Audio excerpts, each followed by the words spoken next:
तो भगवान कह रहे हैं कि भैया ऐसे याद करेगा तू हमको? बोले हाँ। तो भगवान कह रहे हैं कि जब वही गाय का बछड़ा दूध पी लेता है अपनी माँ का, फिर उसके बाद में क्या करता है? फिर गाय का छोटा बछड़ा महाराज उछलता है, कूदता है, घूमता है। तो भगवान कह रहे हैं तो क्या तू भी ऐसे छोड़ करके चला जाएगा मुझे? तो वृत्तासुर की आंख में महाराज आंसू आ गए और कहा कि प्रभु एक बात और हमारी सुन लीजिए। बोले क्या? प्रियम प्रियेव विशुता विषन्ना। जैसे महाराज कोई पतिव्रता नारी हो जिसका पति कोई विदेश चला गया हो और अपने पति को याद करके महाराज जो अश्रुप्रपात करती है, हे प्रभु मैं भी आपको उसी प्रकार याद करना चाहता हूँ। भगवान प्रसन्न हो जाते हैं और अपने हाथों में पुष्प लेकर के वृत्तासुर के ऊपर डाल देते हैं। बोलो भक्तवत्सल भगवान की। महाराज युद्ध प्रारंभ होता है, इंद्र अपने वज्र का प्रहार करता है, वृत्तासुर का प्राणांत हो जाता है। वृत्तासुर का प्राण भगवान के चरणों में चले जाते हैं। मोहन से दिल क्यों लगाया है, ये मैं जानूं या वो जाने। मोहन से दिल क्यों लगाया है, ये मैं जानूं या वो जाने। उछलिया से दिल क्यों लगाया है, मैं जानूं या वो जाने। उछलिया से दिल क्यों लगाया है, ये मैं जानूं या वो। काली की सेवा करते हुए जय हो।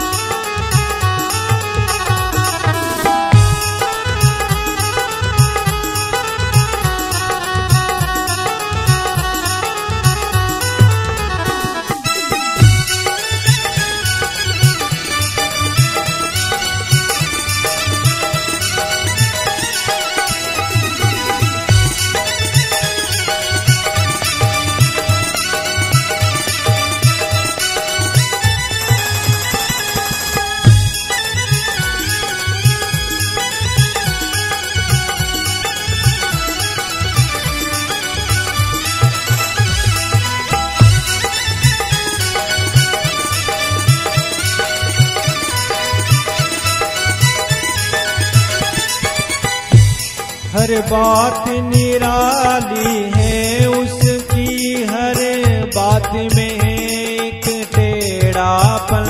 हर बात निराली है उसकी, हर बात में एक टेढ़ापन। हर बात निराली है उसकी, हर बात में एक टेढ़ापन। हर बात निराली है उसकी, हर बात में है एक टेढ़ापन। टेढ़े पर मन क्यों आया है, मैं जानूं या वो जाने।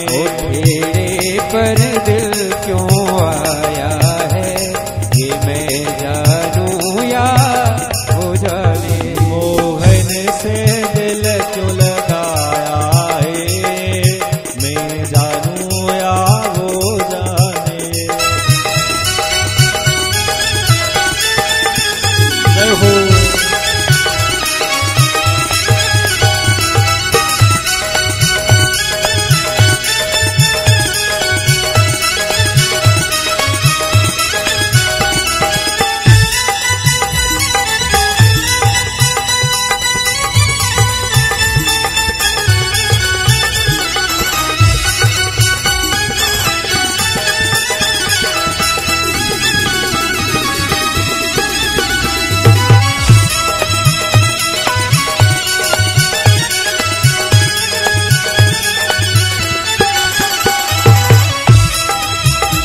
जितना दिल ने तुझे याद किया, उतना जग ने बदनाम किया। जितना दिल ने तुझे याद किया, उतना जग ने बदनाम किया। जितना दिल ने तुझे याद किया, उतना जग ने बदनाम किया। जितना दिल ने तुझे याद किया, उतना जग ने बदनाम किया। बदनामी का फल क्या पाया है, मैं जानूं या वो जाने। बदनामी का फल क्या पाया है, ये मैं जानूं या वो जाने। जय हो, ताली की सेवा करते हो।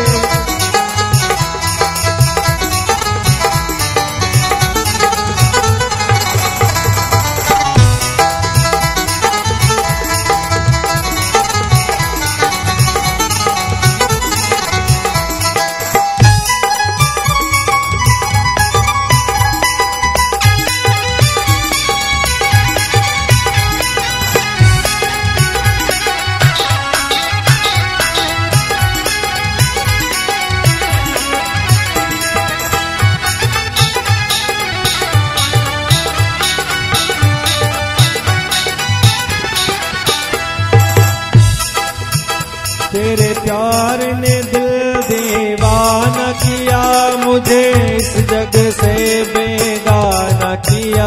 तेरे प्रेम ने दिल बेगाना किया, मुझे इस जग से बेगाना किया। तेरे प्रेम ने दिल दीवाना किया, मुझे इस जग से बेगाना किया।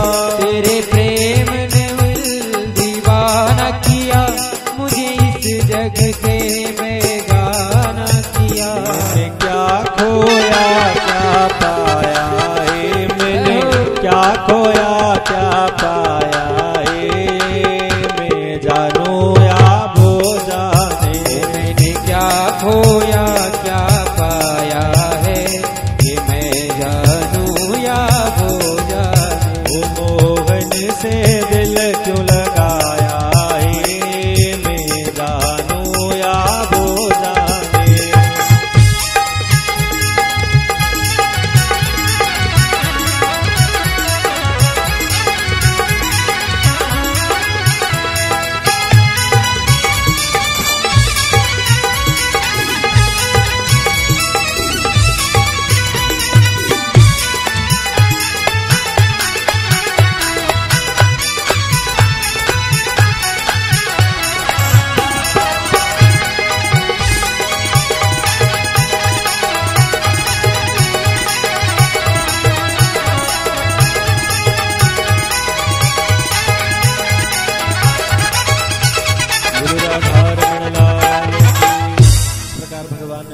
को अपना धाम प्रदान किया। आगे कथा आती है प्रहलाद जी महाराज की। परीक्षित ने पूछा कि प्रभु आपने हिरण्यकश्यप के भाई हिरण्याक्ष के वध की कथा तो आपने पूर्व काल में सुना दी, हिरण्यकश्यप की कथा को सुनाई, उसका अंत भगवान ने किस प्रकार किया और उसका जो पुत्र था प्रहलाद उसकी रक्षा भगवान ने किस प्रकार की। तो सुखदेव जी महाराज कहते हैं कि हे राजन, हिरण्याक्ष के वध के बाद में हिरण्यकश्यप ने अपने भाई का बदला लेने के लिए तप किया। तो तप करके अनेक प्रकार की शक्तियों को प्राप्त करके देवताओं को स्वर्ग से निष्कासित कर दिया। अब महाराज जब हिरण्यकश्यप तपस्या करने के लिए जा रहा था तो उसकी पत्नी थी कयाधु। अब वह तपस्या करने के लिए जा रहा था और तपस्या करने के लिए जैसे ओम ब्रह्मणे नमः कहता तो वहीं पर महाराज श्री नारद जी महाराज एक तोते के रूप में प्रकट हो जाते हैं और वो जैसे कहता कि ओम ब्रह्मणे नमः तो नारद जी महाराज कहते कि ओम नारायणाय नमः। फिर वह कहता ओम ब्रह्मणे नमः तो वह नारद जी महाराज कहते ओम नारायणाय नमः। बार बार बार बार बार बार जब ऐसा कहा तो उसने सोचा मन में हिरण्यकश्यप ने, बोला आज का दिन ही खराब है, बोले इससे बढ़िया कि मैं कल आऊंगा परसों आऊंगा फिर आऊंगा तपस्या करने के लिए ब्रह्मा जी को प्रसन्न करने के लिए, परंतु आज नहीं आऊंगा। अब वह जब लौट करके घर गया तो उसकी पत्नी ने कहा कि स्वामी आप तो तपस्या करने के लिए गए थे ब्रह्मा जी को प्रसन्न करने के लिए, वरदान मांगने के लिए, आप तो इतनी जल्दी लौट करके आ गए, ब्रह्मा जी मिल गए क्या? बोले नहीं देवी आज का मुहूर्त ही खराब है। बोले क्यों? बोले जब मैं तपस्या करने के लिए गया, एक पैर पर खड़े होकर के दोनों हाथों को ऊपर करके ओम ब्रह्मणे नमः कहता तो एक तोता आ गया कहीं से और वो बोलता कि ओम नारायणाय नमः। अब कयाधु ने जीवन में पहली बार अपने पति के मुख से भगवान का नाम सुना तो बड़ी प्रसन्न हुई। फिर पूछा प्रभु बताओ तो स्वामी क्या कहा था उसने? बोले ओम नारायणाय नमः। ओम नारायण। तो हे देवी मेरा तो आज दिमाग खराब हो गया, तो मैं तो फिर लौट करके आ गया। अब फिर जब ऐसा बोल दिया, उसने थोड़ी देर होवे और वह फिर कयादु पूछे हिरण्यकश्यप से, बोले स्वामी बताओ ना तोता क्या कह रहा था? बोले ओम नारायणाय नमः, ओम नमः नारायणाय नमः। फिर थोड़ी देर फिर पूछे ओम ना, फिर अंत में वो चिढ़ गया हिरण्यकश्यप, अरे तुझे कहा तो है मैंने ओम नारायणाय नमः, ओम नारायण, बार बार क्यों पूछती है? ऐसे करते करते महाराज बड़ी प्रसन्न हो रही है, जानती है मेरा पति राक्षस है, आज पहली बार इसके मुख से भगवान का नाम निकला है, यह भगवान का नाम इसको एक दिन तार देगा। तो बार बार नाम रटवाया उससे, 108 बार नाम उससे लेवा लिए। और रात में पति पत्नी अपने सांसारिक धर्म में प्रवृत्त हुए और उसकी कोख के अंदर भगवान का भक्त जो है पलने लगा। इधर महाराज वह तपस्या करने के लिए गया तो इंद्र ने मन में विचार किया कि मैं इस कयादु को भी मार डालूंगा ताकि यह संतानहीन हो जाएगा, जब लौट करके आएगा तो कुछ नहीं मिलेगा इसे। तो कयादु को आकाश मार्ग से ले जा रहे थे, नीचे डाल देंगे मर जाएगी। तभी नारद जी महाराज मिल गए और देवराज से कहा कि देवराज कहाँ जा रहे हो? बोले इसको हम मार देंगे, हमारे शत्रु की पत्नी है। बोले तुम्हें लज्जा नहीं आती? स्त्री सदा अवध्या होती है, स्त्री का वध नहीं करना चाहिए, स्त्री के संग मारपीट नहीं करनी चाहिए, तुम नहीं जानते हो? और तुम क्या करना चाहते हो? बोले इसको मार डालूंगा। बोले क्यों? बोले इसकी कोख के अंदर हमारे शत्रु का पुत्र पल रहा है। नारद जी ने कहा कि अरे मूर्ख, इसके अंदर तो भगवान का सबसे बड़ा सबसे प्यारा भक्त पल रहा है, इसको तू मारेगा तो भगवान के कोप का अधिकारी बनेगा, भगवान तुझे भस्म कर देंगे। तो इंद्र चला गया। अब नारद जी महाराज कयादु को लेकर के आश्रम में आ गए और आश्रम में तो महाराज रोज यज्ञ होता था, रोज भगवान नाम सुमिरन होता। तो प्रहलाद जी महाराज का जन्म कहाँ पर हुआ? आश्रम के अंदर। थोड़े से बड़े हुए, 4-5 वर्ष की अवस्था हो गए। इधर महाराज हिरण्यकश्यप की तपस्या पूर्ण हुई, ब्रह्मा जी प्रसन्न हुए, बोले मांगो, क्या मांगते हो? बोले अमर कर दो। ब्रह्मा जी ने कहा कि भैया अमर तो हम किसी को नहीं करेंगे, और कुछ चाहिए तो मांग लो। तो घुमा फिरा करके क्या मांगता हिरण्यकश्यप? बोले हे प्रभु ऐसा वरदान दो कि हम न तो दिन में मरे, न रात में मरे, न जल में मरे, न थल में मरे, न नर से मरे, न नारी से, न मानव से मरे, न पशु से मरे, न अस्त्र से मरे, न शस्त्र से मरे, न जमीन पर मरे, न आकाश में मरे। ऐसे करके महाराज उसने वरदान मांगे। ब्रह्मा जी कहते रहे तथास्तु तथास्तु तथास्तु तथा, सब हाँ करते रहे। बड़ा प्रसन्न हुआ कि अब तो मुझे कोई नहीं मार सकता। लौट करके आया। अब महाराज वह कयादु भी अपने महल में लौट करके आए तो बड़ा प्रसन्न हुआ कि पुत्र को देख करके, अपने पुत्र को देख करके। अब महाराज उस पुत्र को पढ़ने के लिए भेजा शुक्राचार्य जी के आश्रम पर।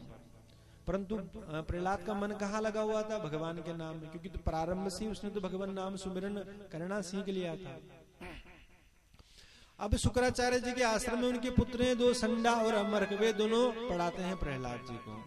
अब गुरु जी क्या पढ़ाते हैं और प्रहलाद जी क्या पढ़ रहे हैं?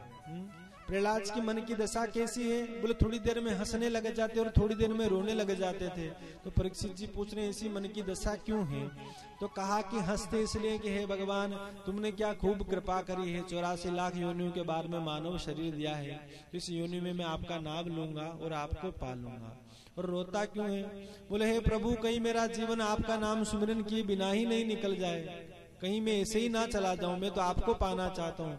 ऐसा विचार करके महाराज कभी प्रहलाद जी रोने लग जाते हैं और कभी हंसने लग जाते हैं। और उन मित्रों के साथ में बैठ करके महाराज जब गुरुजी आश्रम में नहीं होते तो सबको बिठा करके कीर्तन करते थे। एक दिन जो है महाराज संडा अमर्क प्रहलाद को लेकर के आया हिरण्यकश्यप के दरबार में। हिरण्यकश्यप अपने पुत्र को देखकर बड़ा प्रसन्न हुआ और पूछा क्या सीखा मेरे पुत्र ने, बताओ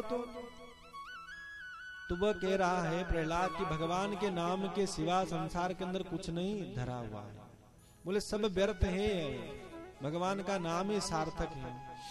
तो हिरण्यकश्यप चिढ़ गया, बोले हमारे शत्रु का नाम लेते हो। संडा और अमर्क को भी लताड़ दिया, बोले हमारे पुत्र को क्या सिखाते हो तुम? हम इसको तो राक्षसी विद्या सिखाओ, इसको ऐसे भगवान का नाम मत सुमिराओ इसके द्वारा। बोले नहीं ये जाने कहाँ से सीख करके आए, जाओ इसको लेकर के जाओ। और फिर लेकर के गए महाराज, फिर दोबारा लेकर के आए तो फिर वो का वही काम। तो हिरण्यकश्यपु ने महाराज अनेक प्रकार के उत्कम किए, कभी प्रहलाद को पर्वत से गिरा करके, कभी सांपों से भरे हुए कुंड में डलवा करके मारने का प्रयास किया।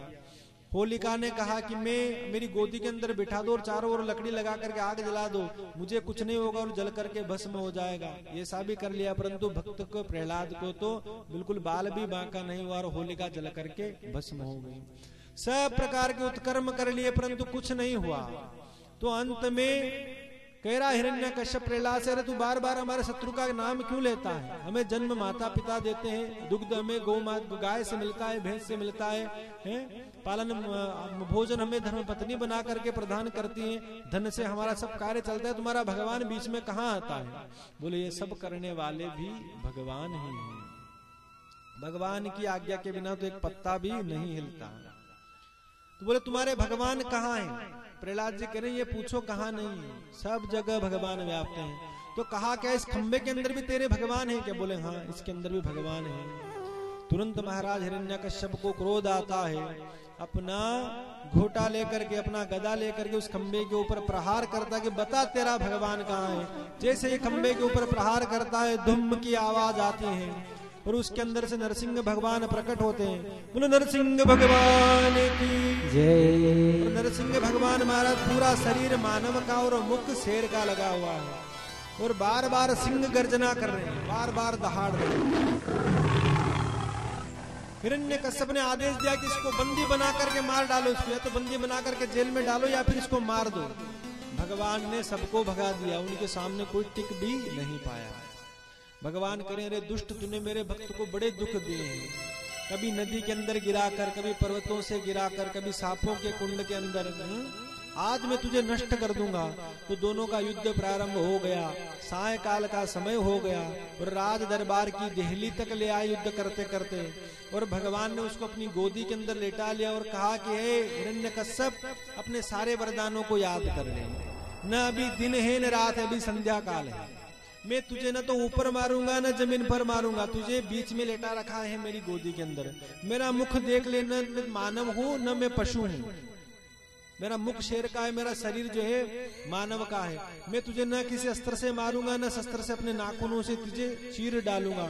ऐसे कहते कहते भगवान ने सारे वरदान याद दिलवा दिए और बड़ी जोर से हुंकार करी और उसके पेट का फाड़ दिया।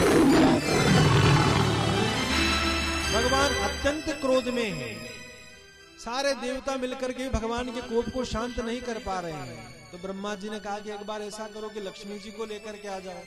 बोले लक्ष्मी जी इनकी धर्म पत्नी है, तो अपनी पत्नी को देख करके थोड़ा सा गुस्सा ठंडा हो जाएगा। अब जब लक्ष्मी जी आई महाराज, लक्ष्मी जी ने भगवान का रूप देखा तो स्वयं डर करके भाग गई। बोले हमारे वाले नारायण तो नहीं है, ये तो कोई और है, फिर क्या करें?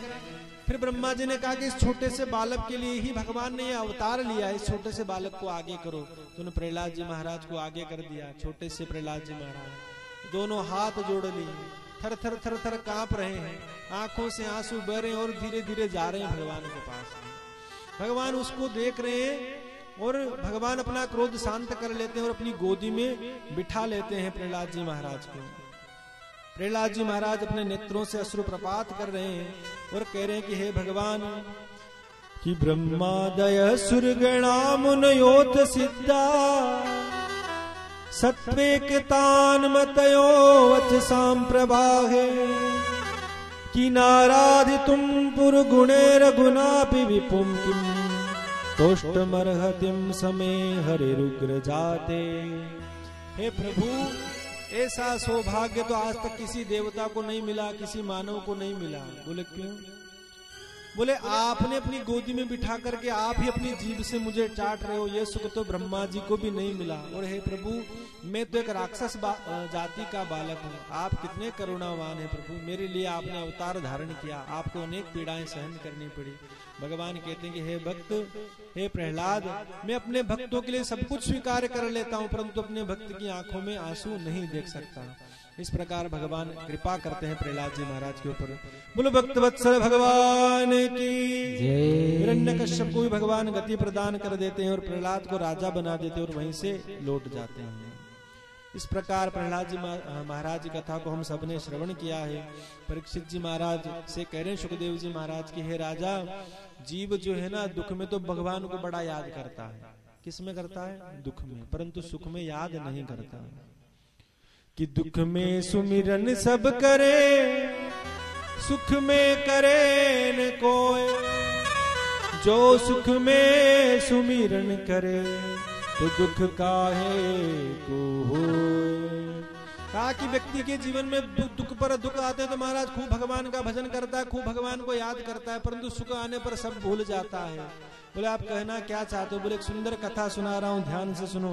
हे राजन, एक पर्वत था, हिमालय पर्वत था, उसमें त्रिकूट नाम की श्रृंखला के अंदर एक गुफा थी, उसके अंदर गजराज नाम का एक हाथी रहता था।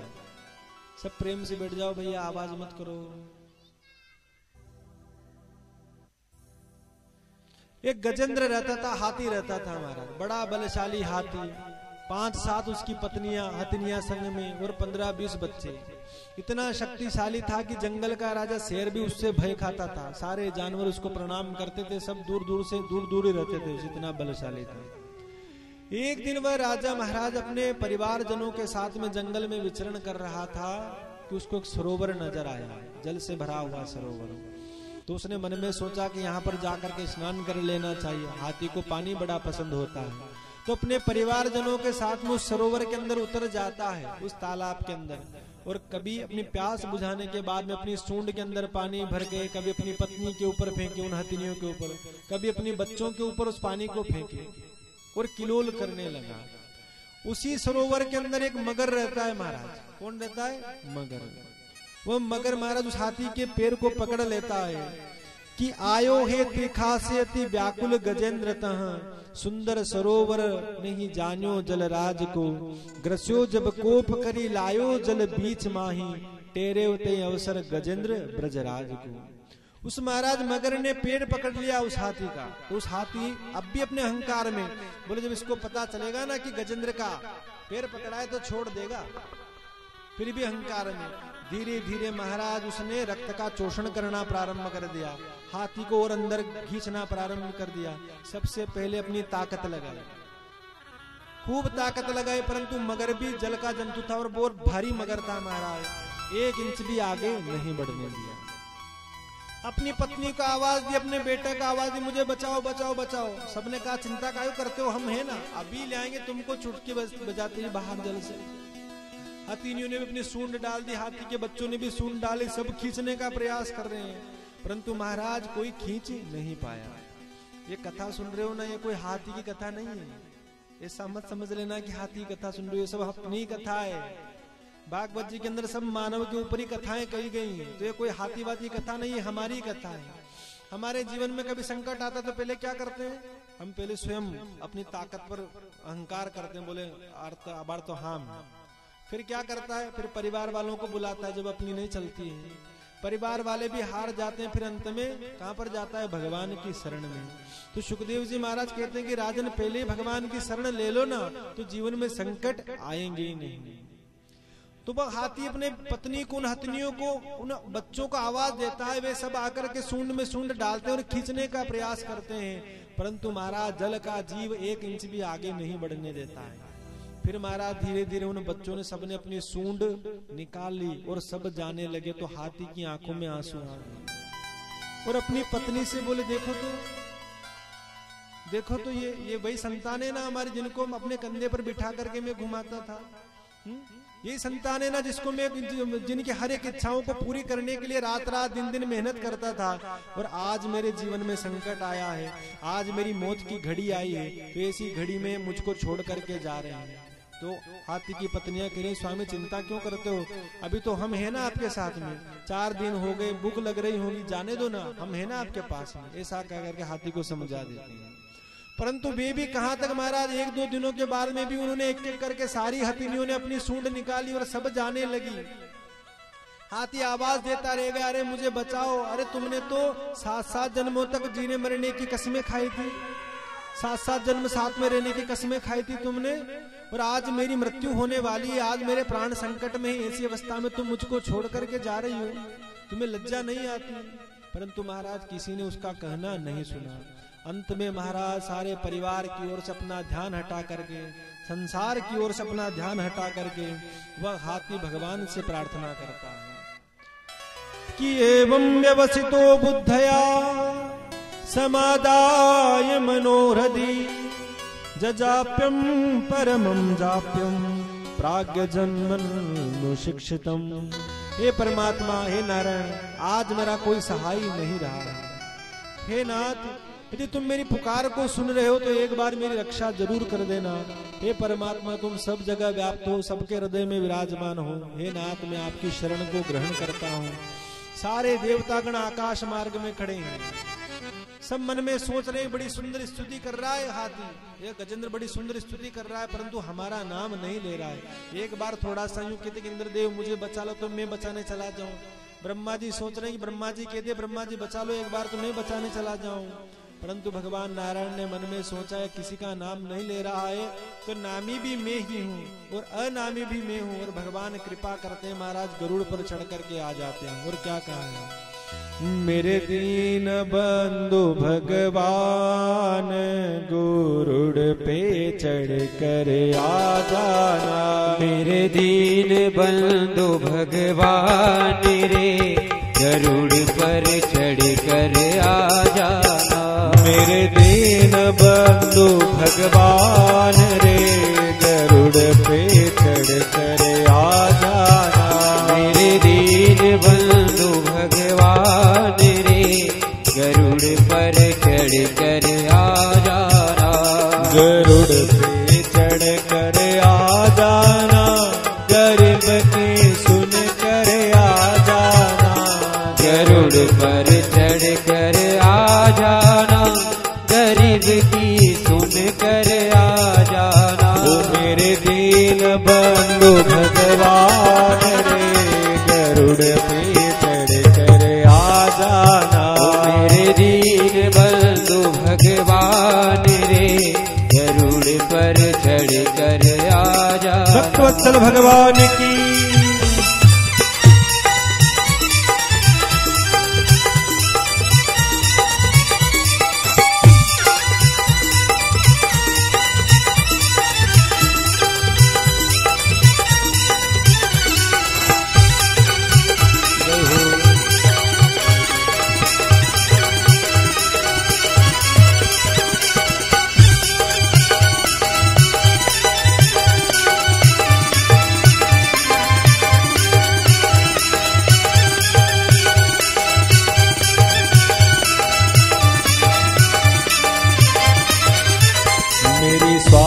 चले ना पावा, मेरी जीवा चले ना गाना।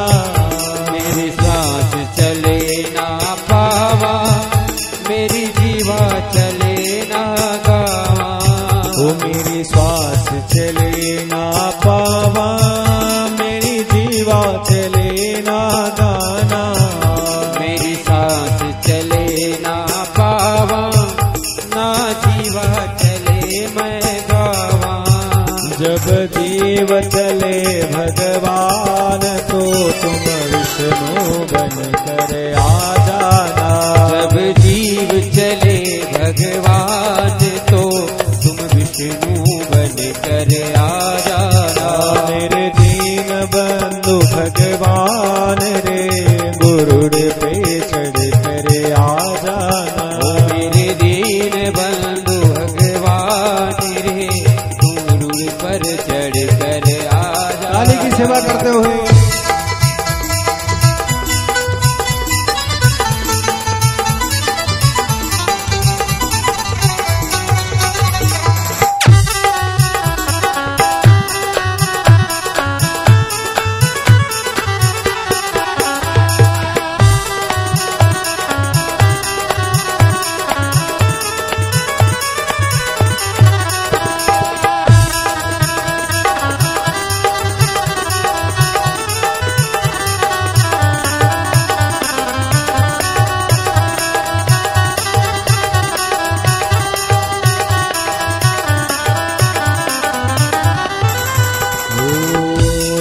दूत बनावे बंदे या काया हो गई गंदे। यमदूत बनावे बंदी या काया हो गई गंदी। यमदूत बनावे बंदे या काया हो गई गंदे। यमदूत बनावे बंदी या काया हो गई गंदी। जब जाऊं मैं शमशान शमशान तो तुम नंदे लेकर आ जाना। जब जाऊं मैं शमशान तो तुम नंदे लेकर आ जाना। ओ मेरे दीन बंधु भगवान रे गुरुड़ पे चढ़ कर आ जाना।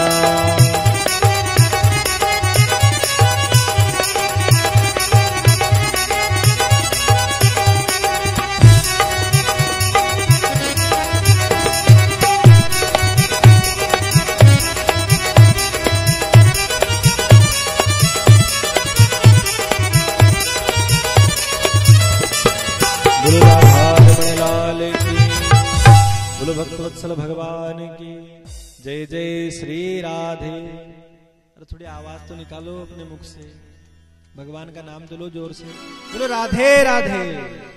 हाँ, अब जाकर के पता चला कि आप सब भक्त विराजमान हैं। भगवान कृपा करते हैं, गरुड़ पर आरूढ़ होकर के आते हैं और जो हाथी केवल सूंड बची हुई है बाहर और एक कमल का फूल लेकर के उसने भगवान के सामने कर लिया, प्रभु अब आप ही बचाने वाले हो। भगवान को क्षण मात्र भी नहीं लगा, तुरंत प्रकट होकर के हाथी की सूंड पकड़ करके ग्राह के समय उस मगर के समय जल से बाहर निकाल लिया और अपने चक्र को आदेश दिया ग्राह का दी गोविंदाय नमो नमः कर दिया। बोलो भक्त वत्सल भगवान की जय। हाथी ने भगवान की खूब अच्छी सुंदर सी प्रार्थना करी। परीक्षित पूछ रहा है, प्रभु एक बात बताओ कि गज को उबारा है या ग्राह को तारा है? बोले हाथी को तो भगवान ने जल से बाहर निकाल लिया, परंतु मगर को तो मार डाला भगवान ने। बोले नहीं, भगवान के हाथों से बचना भी तिरना है और भगवान के हाथों मरना भी तिरना है, दोनों ही कृपा ही करते हैं, तो तुम चिंता मत करो। कई व्यक्ति मन में सोचते हैं कि भगवान व्याधस्या चरणम ध्रुवस्य चवयो विद्या गजेंद्रस्य का कुब्जाया किम नाम रूप मदिकम किम तत्सुधाम्नो धनम वंश क विदुरस्य उग्रस्य किम पौरुषम भक्त्या तिष्ठति केवलम लचगुणे भक्ति प्रियो माधव।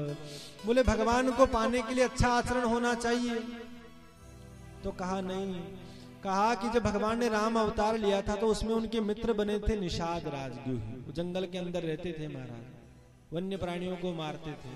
तो भगवान को पाने के लिए आचरण का भी श्रेष्ठ होना नहीं, भगवान आचरण भी नहीं देखते। व्याधस्याचरणम ध्रुवस्य चवयो। कोई व्यक्ति मन में कहता है कि भगवान तो बड़ी आयु वाले को मिलते हैं, बोले हजारों हजारों वर्ष तपस्या करनी पड़ती है तब जाकर के भगवान मिलते हैं। तो एक बात बताओ, ध्रुव और प्रहलाद की आयु कितनी थी? कितनी आई थी ध्रुव प्रहलाद की? 5-5 वर्ष के छोटे छोटे बालक जिन्होंने भगवान को प्राप्त कर लिया था। व्याधस्याचरणम ध्रुवस्य चवयो विद्या गजेंद्रस्य का। अरे जो हाथी है इसको कौन सी विद्या आती थी? जिसकी कथा हमने सुनी है ना अभी, इस हाथी को कौन सी विद्या आती थी? ये तो पशु था। तो भगवान विद्या को भी नहीं देखते। विद्या गजेंद्रस्य का कुब्जाया किम नाम रूप मदिकम। जो कुब्जा थी, कल कथा सुनेंगे हम कुब्जा की, 3 जगह से टेढ़ी थी महाराज, कुरूप थी। कोई कहता है कि भगवान तो रूप पर आकृष्ट होते, तो बताओ भैया कुब्जा तो कुरूप थी, उसमें सुंदरता तो थी नहीं, फिर भगवान ने उसके ऊपर कृपा क्यों करी? कुब्जाया किम नाम रूप मदिकम किम तत्सुधाम्नो धनम। कोई कहता है कि व्यक्ति तो धनवान के पास में ज्यादा, भगवान तो धनवान से ज्यादा प्रेम करते हैं, अमीर से ज्यादा प्रेम करते हैं। तो एक बात बताना, आप सब सुदामा के पास में कौन सा धन था? सुदामा धनवान था क्या? अरे सुदामा के घर में महाराज एक दिन चूल्हा जलता, 2 दिन का कोई ठिकाना नहीं रहता कि 2 दिन और चल जा पाएगा कि नहीं चल पाएगा। किम तत्सुधाम्नो धनम। लोग कहते हैं कि भगवान को पाने वाले के लिए तो वंश श्रेष्ठ होना चाहिए। तो बताओ विदुर जी का कौन सा वंश था? दासी के पुत्र थे। तो कहा गया है व्याधस्या चरणम। भगवान न आचरण देखते हैं, न आयु देखते हैं, न विद्या देखते हैं, न रूप देखते हैं, न सौंदर्य देखते हैं, न धन देखते हैं। भगवान इन सब चीजों को नहीं देखते हैं। भगवान देखते हैं तो यह है कि जीव के प्रति, जीव के मन में मेरे लिए प्रेम कितना है, और कुछ नहीं देखते हैं। राम ही केवल प्रेम प्यारा, भगवान केवल प्रेम प्रिय है और कुछ प्रिय नहीं है। वे आपके धन से भी कोई मतलब नहीं है, आपके रूप से भी कोई मतलब नहीं है, आपकी आयु से भी कोई मतलब नहीं है, और आपके आचरण से भी कोई मतलब नहीं है। आपके हृदय में रहने वाला प्रेम भगवान के प्रति कितना है, उसी से भगवान प्रसन्न हो जाते हैं। मीराबाई कथा आप सबने सुनी होगी। छोटी सी अवस्था महाराज, प्रारंभिक काल से ही भगवान के चरणों में मन लग गया। तो क्या कहती हैं? जय श्री कृष्ण। मेरे तो गिरधर गोपाल और दूसरों न कोई, जाके सिर मोर मुकुट वो मेरो पति सोई। बोले मेरे तो गिरधर लाल जी मेरे पति हैं और दूसरा कोई मारा पति नहीं। ये सब कैसे? मन की दशा के कारण, भगवान से प्रेम करने के कारण। हंस के जो पी ले विष का प्याला, तोहे क्या डर तोरे संग गोपाला, तोहे क्या डर तोरे संग गोपाला, तेरे तन की ना होगी हानि, तेरे तन की ना होगी हानि, हो कृष्ण दीवानी प्रेम दीवानी। ऐसा भाव महाराज भगवान के चरणों में लगे तब जाकर के जीव का कल्याण हो। जोरदार ताली हमारे मित्र के लिए। श्रीमान बद्रीलाल जी सोनी 3 दिनों से लगातार कथा में पधार रहे हैं।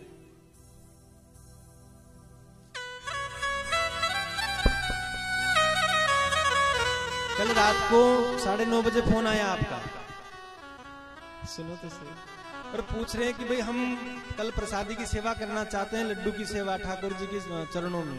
बोले यजमान कुछ तो नहीं कहेंगे हमसे? बोले हमारे यजमान तो और ज्यादा प्रसन्न होंगे, आप आ रहे हो ना ठाकुर जी की सेवा में प्रसाद लेकर के, हमारे यजमान नाराज नहीं होंगे, आप तो ला सकते हो। तो एक बार जोरदार ताली भाई साहब के लिए। लड्डू की सेवा आज इनकी तरफ से है ठाकुर जी के चरणों में। तो कहते हैं कि भगवान को किसी चीज से कोई मतलब नहीं है, भगवान तो आपका मन में रहने वाला शुद्ध प्रेम देखते हैं और किसी चीज भगवान नहीं देखते हैं।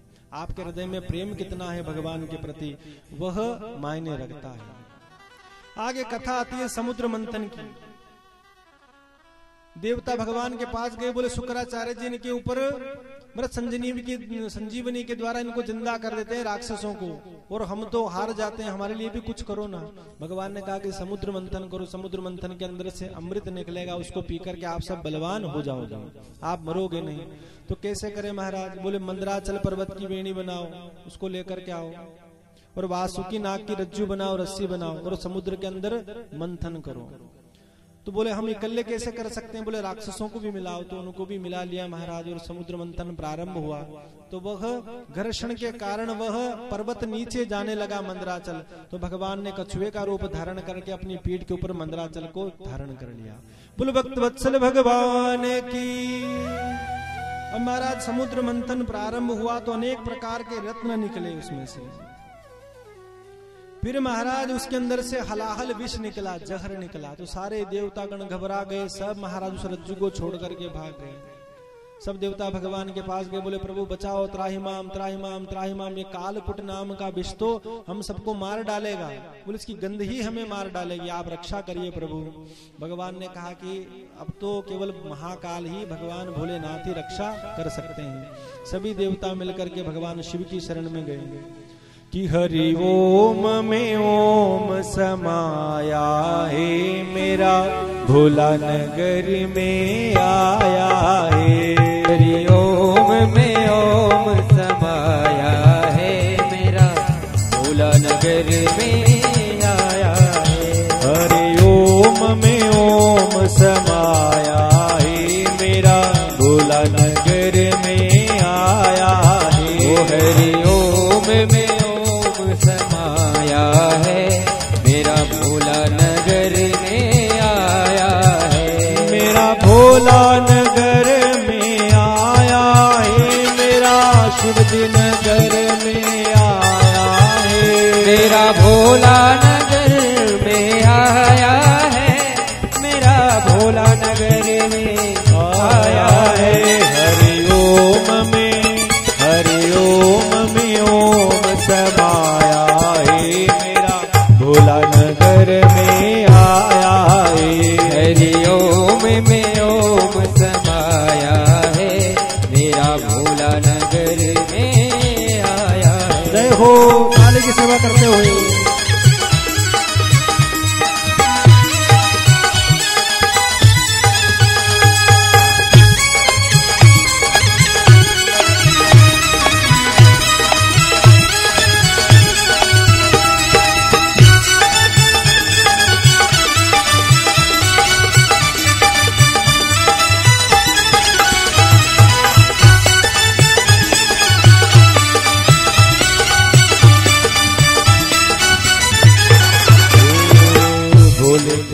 जटा में गंगा बिराजे, गंगा बिराजे, हाँ गंगा बिराजे।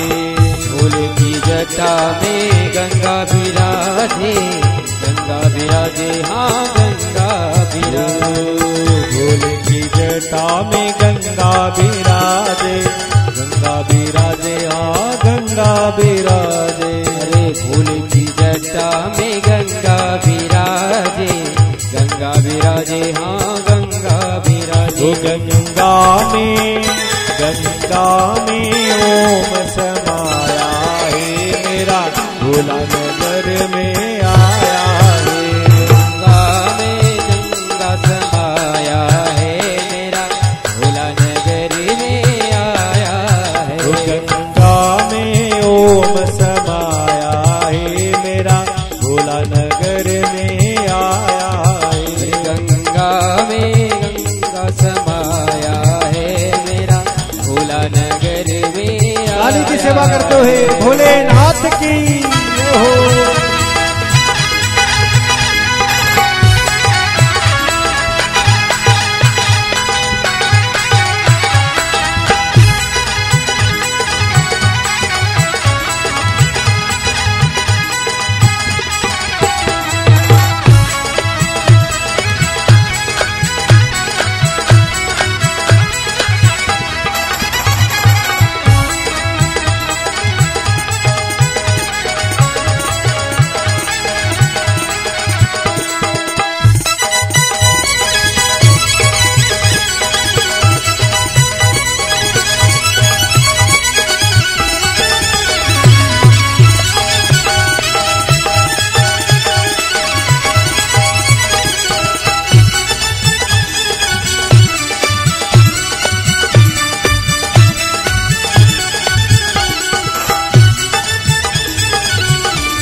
चंदा बिराजे, चंदा बिराजे, हाँ चंदा बिराजे। अरे भोले के माथे पे चंदा बिराजे, चंदा बिराजे, चंदा बिराजे। भोले के माथे पे चंदा बिराजे, चंदा बिराजे, हाँ चंदा बिराजे। भोले के माथे पे चंदा बिराजे, चंदा बिराजे, चंदा बिराजे। चंदा में ओम समाया राधे मेरा भोला नगर में आया है। चंदा में ओम समाया है मेरा भोला नगर में आया है। हरि ओम में ओम समाया है मेरा भोला नगर में आया है। हरि ओम में ओम समाया है मेरा भोला नगर में आया है। हरि ओम में ओम समाया है मेरा भोला नगर में आया है। हरि ओम में ओम समाया है मेरा भोला नगर में आया। बोलो शंकर भगवान की, श्री भोलेनाथ की जय। अनेक प्रकार के रत्न निकले, विष निकला हलाहल, जिसको भगवान शिव ने पान किया और अपने कंठ में धारण कर लिया। आज भगवान शिव का एक नया नाम हो गया नीलकंठ। बोलो नीलकंठ भगवान की। विष पीते समय महाराज कुछ बूंदे पृथ्वी पर गिरी, जिसको सर्प और बिच्छुओं ने ग्रहण किया, इसलिए उनके अंदर भी विष पाया जाता है। फिर आगे कथा आती है, उसके अंदर से उच्च श्रवा नाम का घोड़ा निकला, ऐरावत हाथी निकला, लक्ष्मी निकली जो भगवान नारायण जी के चरणों में शरण में चली गई। अनेक प्रकार के रत्न निकले, 14 रत्न निकले। फिर अंत में धन्वंतरी भगवान अपने हाथों में अमृत कलश लेकर के प्रकट हुए। बोलो धन्वंतरी भगवान के। उनके हाथों से राक्षस उस कलश को लेकर के भाग जाते हैं। फिर देवता भगवान की शरण में गए, भगवान ने मोहिनी अवतार धारण किया।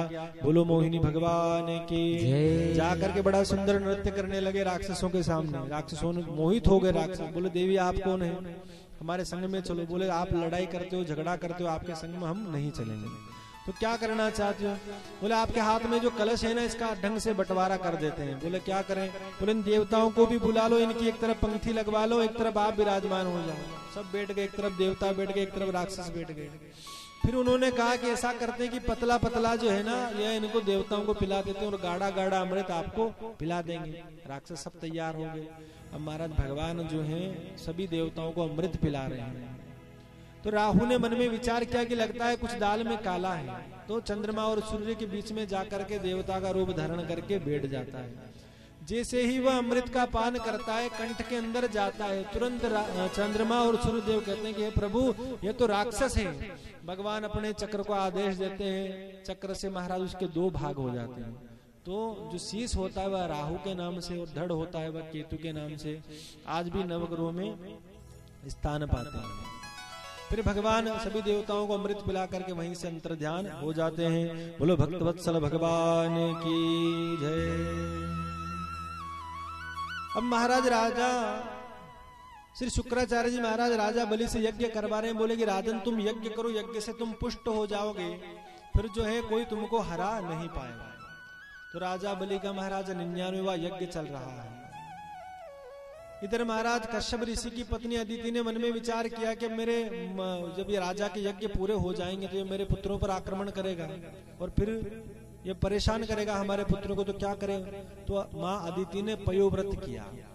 उस पयोव्रत के प्रभाव से भगवान विष्णु उनके घर में वामन रूप में प्रकट हुए। बोलो वामन भगवान की। वामन का मतलब होता है जिनकी शरीर की लंबाई 52 उंगल हो। कितनी? 52 उंगल। उनको बोला जाता है वामन, मतलब छोटे छोटे कद के। अब महाराज भगवान प्रकट हुए तो कहा बताइए मुझे क्या करना चाहिए। तो सभी देवताओं ने मिलकर के महाराज पहले तो उनको किसने छत्र प्रदान किया, कुबेर ने छत्र पहनाई है ना, सप्तऋषियों ने कुशाभ खड़ाऊ अर्पित किए, देवगुरु ने वामन भगवान का यज्ञोपवीत प्रदान करवाया और बृहस्पति जी ने कहा कि हे भगवान अब आप हमें दक्षिणा प्रदान करिए। तो भगवान कह रहे हैं बोले क्या चाहिए दक्षिणा में। बोले जो इस राजा बलि ने जो स्वर्ग पर अधिकार कर रखा है ना, ये त्रिलोकी का राज्य यह देवताओं को प्रदान कर दीजिए। तो भगवान कह रहे हैं कि देखो इसका धर्म इतना बढ़ गया है कि मैं इससे युद्ध करके तो यह छीन नहीं सकता, युद्ध में तो ये मुझे भी हरा देगा। इसका पुण्य इतना बढ़ गया, इतना धर्म बढ़ गया है कि मैं भी इसके सामने युद्ध में नहीं टिक पाऊंगा, परंतु आपके लिए मांग करके मैं जरूर ला सकता हूँ। तो भगवान महाराज छोटा सा रूप है, भगवान का छोटा सा शरीर है, हाथ के अंदर छाता लगा हुआ है लकड़ी का, एक हाथ में अंदर कुंडल है और जा रहे हैं राजा बलि के यज्ञ की। तेरे द्वार खड़ा रे भगवान, भगत भर दे रे झोली, तेरा होगा बड़ा एहसान, तेरा होगा बड़ा एहसान कि जुग जुग तेरी रहेगी शान, भगत भर दे रे झोली। तेरे द्वार खड़ा भगवान, भगत भर दे रे झोली, तेरा होगा बड़ा एहसान, ओ तेरा होगा बड़ा एहसान कि जुग जुग तेरी रहेगी शान, भगत भर दे रे झोली, भगत भर दे रे झोली। तेरे द्वार खड़ा भगवान, भगत भर दे रे झोली। क्या कहा? डोल उठी है सारी धरती, डोला गगन है सारा, डोल उठी है सारी धरती, डोला गगन है सारा। हो डोल उठी है सारी धरती, डोला गगन है सारा, डोल उठी है सारी धरती, डोला गगन है सारा। भीख मांगने आया तेरे दर, मांगने आया तेरे दर, जगत का पालन हारा रे, ओ जगत का पालन हारा। तेरा मेहमान, मैं आज तेरा मेहमान, तू कर ले मुझसे जरा पहचान। भगत भर दे रे झोली, भगत भर दे रे झोली। तेरे द्वार खड़ा भगवान, भगत भर दे रे झोली।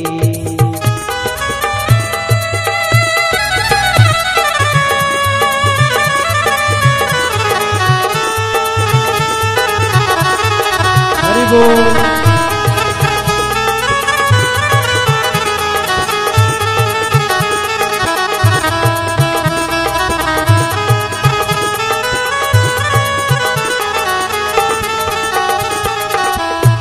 भगवान कह रहे हैं आज लुटा दे सर्वस्व अपना, मान ले मेरा कहना।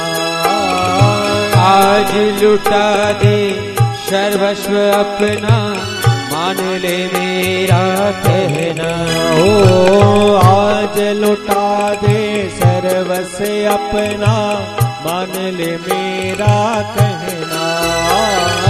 आज लुटा दे सर्वस्व अपना, मान ले मेरा कहना। हो मिट जाएगा पल में तेरा, मिट जाएगा पल में तेरा जन्म जन्म का फेरा। ओ जन्म जन्म का फेरा।